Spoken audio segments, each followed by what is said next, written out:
Alright, now that we have everything unwrapped, the next thing we're going to need to do is put the cover on before I pick the machine up with a high-low so it doesn't rattle around and scratch and everything. Basically what we're going to need is a set of Allen wrenches, metric Allen wrenches.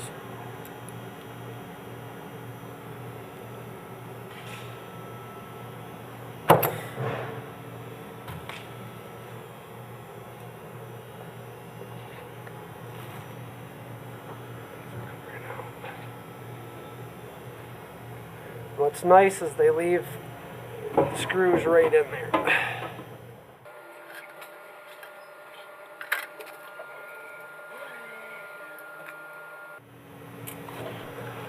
Alright, now when you put the cover on, it's important to make sure that the water hoses and the electrical cables don't get pinched or bound anywhere, especially in the belt here.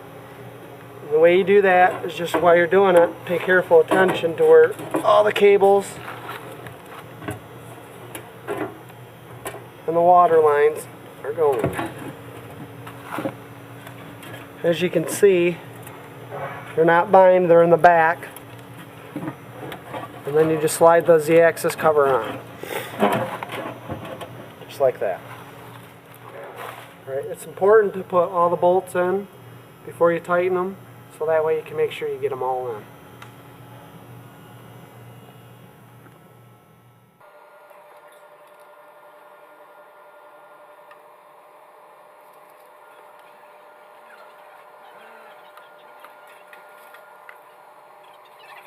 Alright, now that you have them all in, you can tighten them down.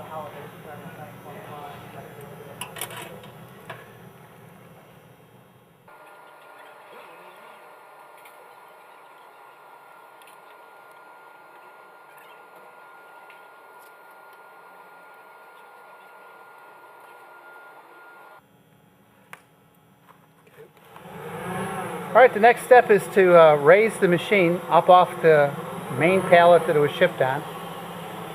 We have a fork truck here to do this. So he's going to fork it. He's moved the bridge by hand to center it, and then he spread his fork so that he's going right between the bridge.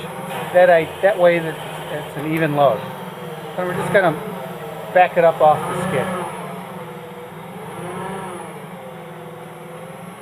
Just like that.